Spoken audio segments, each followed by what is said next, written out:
प्रकट हुआ। दानवों ने इसे केवल अपने आधिपत्य में लेने की आकांक्षा प्रकट की और संघर्ष छिड़ गया। आज यदि हम इस अमृत को प्राप्त कर सकें तो हम देवताओं पर हमेशा के लिए प्रभुत्व स्थापित कर पाएंगे। अमृत अपात्र हाथों में ना जा पाए, क्योंकि ये अपनी शक्ति का असीम दुरुपयोग करेंगे।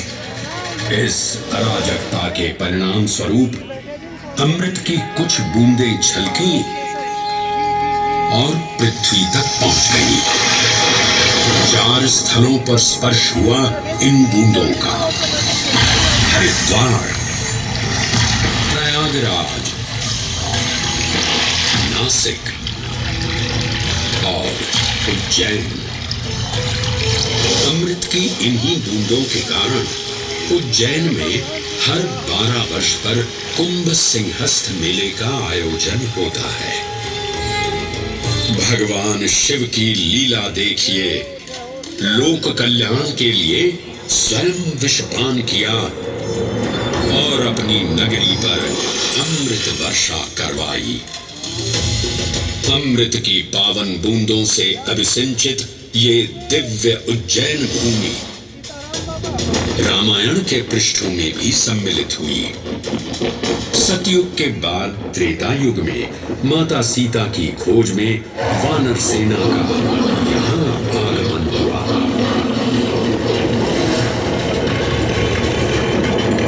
समय की इस यात्रा के माध्यम से अब प्रवेश करते हैं वाल्मीकि रामायण के किष्किंधा कांड में।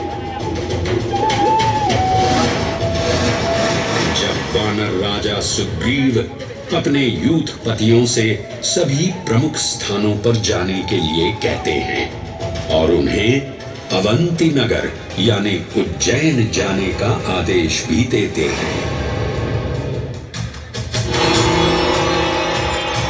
मेखला उत्कल के क्षेत्र, दशर्न के नगर, आम्रवंती, अवंती और विदर्भ के राज्य, साथ ही माहिष्का के आकर्षक राज्य में भी पूरी तरह से खोजना होगा।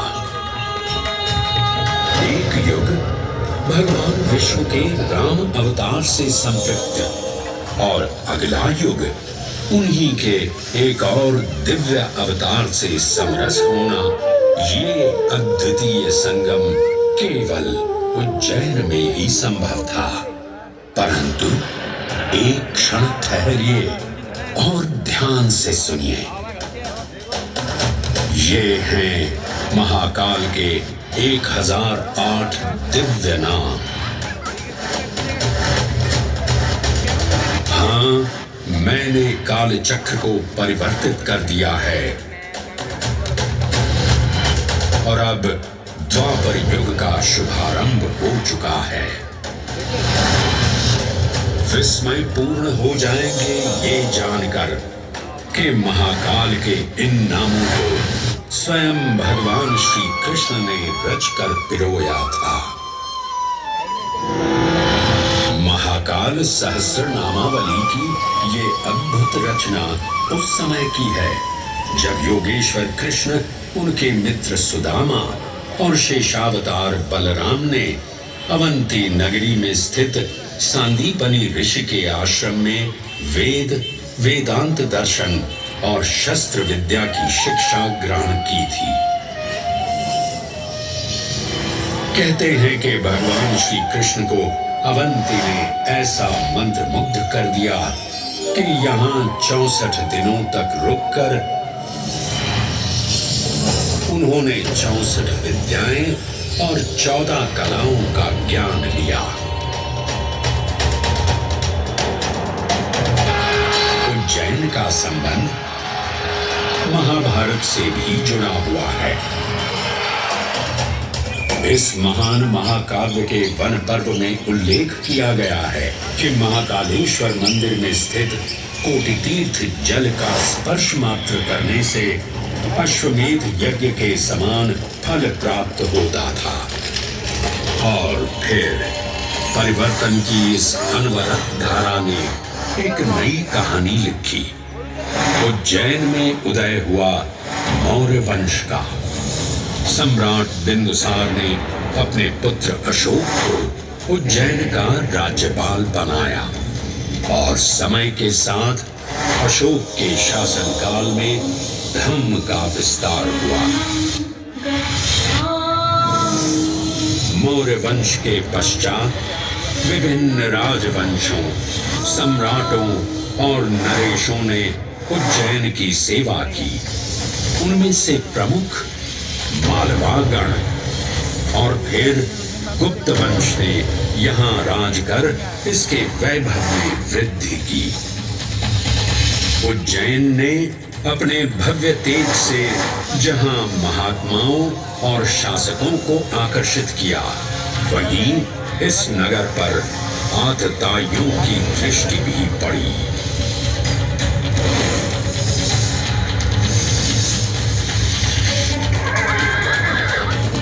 शक मध्य एशिया की खानाबदोश जनजाति थी, जिन्होंने उत्तर पश्चिमी और मध्य भारत के कुछ हिस्सों पर आक्रमण कर अपना शासन स्थापित किया। ईसा पूर्व प्रथम शताब्दी में जब भारत शकों के अत्याचार से त्रस्त था, तब उन शकों ने उज्जैन पर भी कब्जा कर लिया और फिर उज्जैन में उदय हुआ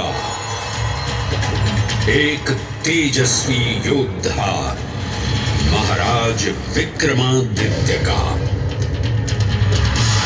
एक तरफ शकों का बल तो दूसरी तरफ विक्रमादित्य का अद्वितीय पराक्रम। विक्रमादित्य की तलवार महादेव के तीसरे नेत्र सी चमकी। प्रचंड युद्ध हुआ। महाकाल की कृपा से शूरवीरों ने शकों को परास्त किया और उज्जैन में गणतांत्रिक शासन स्थापित किया।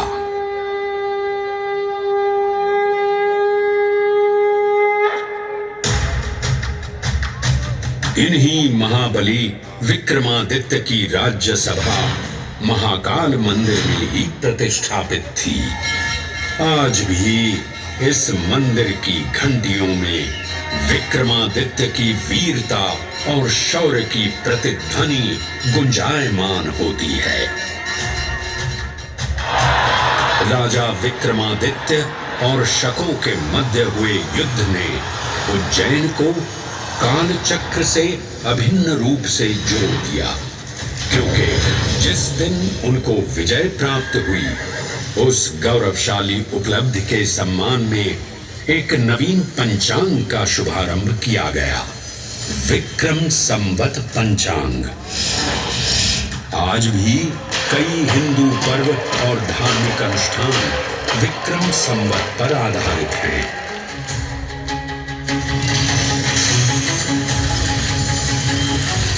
पृथ्वी की भौगोलिक कर्क रेखा इस पावन उज्जैन भूमि से होकर गुजरती है। लगभग 300 वर्ष पूर्व उज्जैन विश्व समय का प्रमुख संदर्भ बिंदु था। यही कारण है कि उज्जैन की वेदशाला में वराहमिहिर, आदित्य दास, ब्रह्मगुप्त, आर्यभट्ट और भास्कराचार्य जैसे महान विद्वान अनुसंधान और अध्ययन में तल्लीन रहते थे। खगोल शास्त्र का केंद्र, महाकालेश्वर का आवास, जगत गुरु कृष्ण की नगरी, विक्रमादित्य का राज। जयति जय उज्जयिनी, वैभवशालिनी नगरी उज्जैन।